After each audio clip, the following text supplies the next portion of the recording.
जय जगन्नाथ। आशा करছি ସମସ୍ତେ ବହୁତ ଭଲରେ ଥିବେ ଆଉ ମୁଁ ବି ବହୁତ ଭଲରେ ଅଛି। ତ ଯେହେତୁ ଜାଗର ସେଥିପାଇଁ ମୁଁ ରାତିରୁ ହିଁ ମୋର ପ୍ରିପାରେସନ୍ ଷ୍ଟାର୍ଟ କରିଦେଇଥିଲି। ମାନେ ଟିକେ ଏଇ ସ୍କିନ୍ କେୟାର ହେୟାର କେୟାର କରୁଥିଲି। ତ ନାକରେ ଫାଷ୍ଟ ନୋଜ୍ ଷ୍ଟ୍ରିପ୍ ଲଗାଇ ଦେଇଥିଲି, ଯେଉଁଟା ଆଜି ପୁରା ପରଫେକ୍ଟ ଲାଗିଯାଇଥିଲା। ତାପରେ ବସି ଯାଇଥିଲି ମୋର ହେୟାର ଅଏଲିଂରେ, ଆଉ ସେଥିପାଇଁ ଅଏଲ୍ ଆଉ ଭିଟାମିନ୍ ଇ କ୍ୟାପସୁଲ୍ ଲଗାଇ ଦେଇଥିଲି, ବାହାର କରିଦେଇଥିଲି ଲଗାଇବା ପାଇଁ। ଆଉ ଏଠି ବସି ଯାଇଥିଲି। ଆଉ ମୁଁ ଜାଣିଛି ମୁଁ ବହୁତ ଡରାବନା ଦେଖାଯାଉଛି, ବହୁତ ଭୟଙ୍କର, କିନ୍ତୁ କ'ଣ କରିବା। ମୁଁ ଏଇଠି ହେଇ ଦେଖନ୍ତୁ, ମାନେ ତେଲ ଯେହେତୁ କପ୍ରେ ଟିକେ ଲାଗିଥିଲା ସେଥିପାଇଁ ସେ କପ୍ଟା ପୁରା ପୋଛିକିରି ଲଗାଇ ଦେଇଥିଲି, ଚୁଟି ପୂରେଇକି ତା ଦେହରେ ପୋଛି ଦେଇଥିଲି, ବାକି ସବୁ ଦେହରେ ଲଗାଇ ଦେଇଥିଲି। ତାପରେ ବସି ଯାଇଥିଲି ମୋର ନେଲ୍ ପଲିସ୍ ରିମୁଭ୍ କରିବା ପାଇଁ। ଆଉ ଏଇଠି ମୁଁ ବହୁତ ଥକି ଯାଇଥିଲି, କାରଣ ଯେଉଁ 15 ମିନିଟ୍ ମିଳିଥିଲା ନୋଜ୍ ଷ୍ଟ୍ରିପ୍ ହଟାଇବା ପାଇଁ ତାରି ଭିତରେ ହିଁ ମୋତେ ଭୟଙ୍କର ଭୋକ ଲାଗିଥିଲା। ତ ମୁଁ ଦୌଡ଼ିଥିଲି ଖାଇବା ପାଇଁ, ଆଉ ରୁଟି ଡାଲମା ଯେହେତୁ କାଲି ଦିନମାନ ଦାନା ଟିକେ ମିଳିବନି ତ ବାଗେଇକି ଦାବିକି ଖାଇ ଦେଇଥିଲି। ତାପରେ ପଳେଇ ଆସିଥିଲି ଟିକେ ସ୍କିନ୍ କେୟାର କରିବା ପାଇଁ, ମାନେ ଏଇ ଟିକେ ଆଲୋଭେରା ଜେଲ୍ ଆଉ ଭିଟାମିନ୍ ଇ କ୍ୟାପସୁଲ୍ ଆଉ ହଳଦୀ ପାଇଲିନି ଖୋଜିକି, ତ ଏଇ ଦୁଇଟା ଲଗାଇ ଦେଇଥିଲି। ତାପରେ ଦେଖନ୍ତୁ ଗୋଡ଼ ହାତ ଲମ୍ବେଇକିରି ପୁରା ବସିକି ଆରାମରେ 12ଟା ରାତି ପର୍ଯ୍ୟନ୍ତ ମୁଁ ନେଲ୍ କଲର୍ ଲଗାଉଥିଲି। ଆଉ ଏଠି ଯାଇଥିଲା ନେକ୍ସଟ ଡେ, ମାନେ ମହାଶିବରାତ୍ରି ଜାଗର ଦିନ। ତ ସମସ୍ତଙ୍କୁ ମହାଶିବରାତ୍ରି ପାଇଁ ବହୁତ ସାରା ଶୁଭକାମନା। ତ ଏଠି ମୁଁ ସକାଳ ପାଖାପାଖି 6ଟାରେ ଉଠି ଯାଇଥିଲି। ଆଉ ଉଠିକିରି ପ୍ରଥମେ ମାନେ ବିଛଣା ଫିଛଣା ସବୁ ଉଠେଇକି ଘର ପୁରା ଝାଡ଼ୁ କରିଦେଇଥିଲି।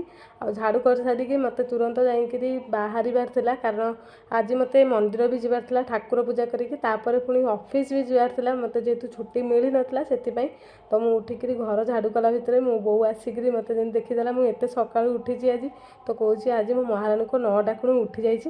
ଆଉ ତା କଥା ଶୁଣିକି ମୁଁ ବି ଟିକେ ଖୁସି ହେଇଯାଇଥିଲି ଯେ ମୁଁ ଆଜି ଯାହା ହଉ ଜଲ୍ଦି ଉଠିଯାଇଛି। ତ ଏଠି ମୁଁ ଗାଧୋଇ ପାଧେଇକି ପଳେଇ ଆସିଥିଲି ଠାକୁର ପୂଜା କରିବା ପାଇଁ। ତ ଏଠି ଠାକୁର ପୂଜା ପାଇଁ ବସି ଯାଇଥିଲି ପୁରା ପଣ୍ଡାଙ୍କ ଭଳିଆ। ଆଉ ମୁଁ ଯେତେବେଳେ ଠାକୁର ପୂଜା କରିବି ମୋ ବାପା ବୋଉ ସମସ୍ତଙ୍କୁ ମୋ କାମରେ ଟିକେ ଲଗେଇଦେବି। ମୋ ବାପାଙ୍କୁ ଟିକେ କହିଦେଇଥିଲି କଦଳୀ ପତ୍ର ଟିକେ ଆଣିକି ଦେଇଦିଅ, ଆଉ ବୋଉକୁ ଠାକୁର ବାସନ ଦେଇଦେଲି ମାଜିବା ପାଇଁ। ତ ତୁରନ୍ତ ଯାହାଫଳରେ ମୋ ଠାକୁର ପୂଜାଟା ହେଇଯିବ ଆଉ ମୁଁ ଟାଇମ୍ରେ ଅଫିସ୍ ଯାଇକି ପହଞ୍ଚି ପାରିବି। ତ ଏଠି ମୁଁ ଠାକୁର ପୂଜା ସରିଲା ପରେ ମନ୍ଦିର ଯିବା ପାଇଁ ପ୍ରିପାରେସନ୍ରେ ଲାଗିଯାଇଥିଲି। ତ ଏଠି ଫୁଲ ଫଳ ମାନେ ନଡ଼ିଆ କଦଳୀ ଧୂପ ଦୀପ କ୍ଷୀର ଯାହା ଦରକାର ସବୁ ମୁଁ ରଖିଦେଇଥିଲି, କିନ୍ତୁ ବେଲପତ୍ରଟା ଭୁଲି ଯାଇଥିଲି। ତ ସେଇଠି ବାପାଙ୍କୁ କହିଲି ଟିକେ ବେଲପତ୍ର ଆଣିକି ଦେବା ପାଇଁ। ଆଉ ସିଏ ବେଲପତ୍ର ଆଣିକି ଦେଲା ଭିତରେ ମୁଁ ଭାବିଲି ଯାଉଛି ମୁଁ ବି ରେଡ଼ି ହେଇଯାଏ, କାରଣ ଏକା ସାଙ୍ଗରେ ମୁଁ ବାହାରି ପଡ଼ିବି, ଯାହାଫଳରେ ସେଠୁ ପୂଜା ସାରିକି ଆସିଲା ଭିତରେ ମୁଁ ଅଫିସ୍ ବି ପଳେଇଯିବି। ତ ଆଜି ଯେହେତୁ ଟିକେ ସ୍ପେଶାଲ୍ ଡେ ଥିଲା, ତ ଏଇ ଗୋଟେ ଭଲ ଡ୍ରେସ୍ ମୋତେ ଗୋଟେ ମୋ ସାଙ୍ଗ ଦେଇଥିଲା, ତା ଘରକୁ ଯାଇଥିଲି ତ ମୁଁ ଏଇଟା ବାହାର କରିଦେଇଥିଲି ପିନ୍ଧିବା ପାଇଁ। ଆଉ ଯେହେତୁ ଦିନମାନ ଆଜି ଉପାସ ରହିବୁ, ଯାହାଫଳରେ ମୁହଁଟା ପୁରା ଶୁଖିଲା ହେଇଯିବ, ସେଥିପାଇଁ ଟିକେ ଫାଉଣ୍ଡେସନ୍ ଲଗେଇକି ମୁହଁଟାକୁ ଟିକେ ଭଲକି ପ୍ରେପ୍ କରିଦେଇଥିଲି। ତାପରେ ଆସିକି ବାପା ବେଲପତ୍ର ତୋଳିକି ଦେଇଦେଇଥିଲେ, ତ 7ଟା ବେଲପତ୍ର ପୁରା ଗଣିକି ବାହାର କରିଦେଇଥିଲି। ଆଉ ବାହାର କରିଦେଇକିରି ବୋଉକୁ ଟିକେ ଦେଖେଇ ଦେଇଥିଲି ଯେ ସବୁ ଠିକ୍ ଅଛି କି ନାହିଁ। ତାପରେ ମୁଁ ମନ୍ଦିର ବାହାରି ଯାଇଥିଲି। 7ଟା ଦେଖିନି ସବୁ ଠିକ୍ ଅଛି ତ?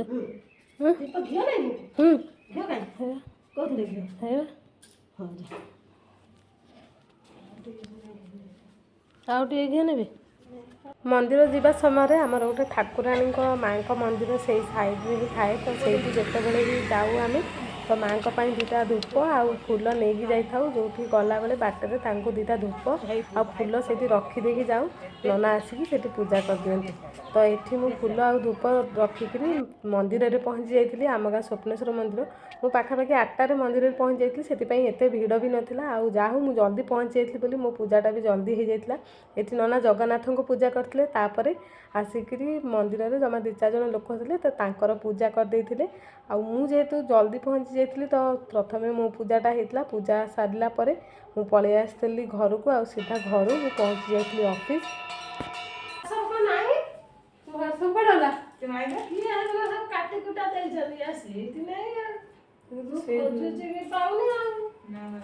ସବୁ କୁଆଡ଼େ ହଜେଇ ଦେଇଛି। ମୁଁ ଜାଣିଛି ହଜେଇ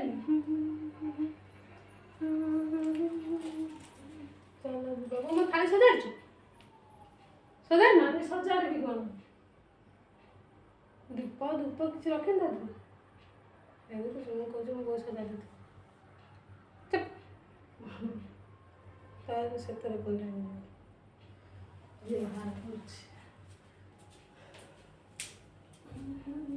ଆଜି ପାନିଆ ମରା ହେଇନି ଟିକେ ଚୁଟି।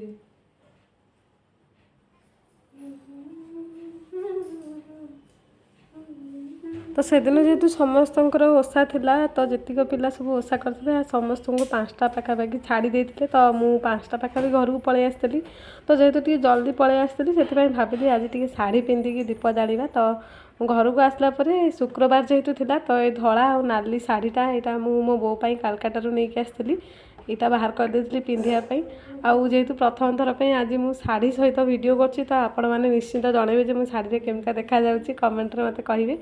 तो ये मुझे बाहर जाइए मंदिर जो जाइए दीप जाड़ार आमको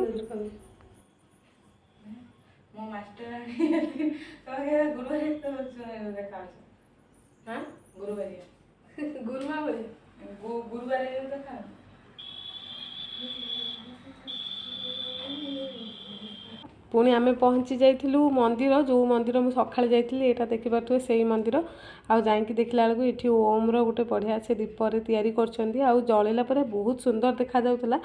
तो ये आम बसी जाइलु आम दीप जालियापाई घी फिओ रेडी करिकी तो प्रथम आम सांगे जो आम गाँव झीटे जाइला सी तार जलैला तापर मु मो दीप जलैली दीप जलैलु आम पाखापाखि 7टार आउ 4 घंटा पाखापाखि आम बसीलु से कारण महादीप 10टार उठिबार था तो 4 घंटा पर्यंत आम से बसिकी दीप जालुलु।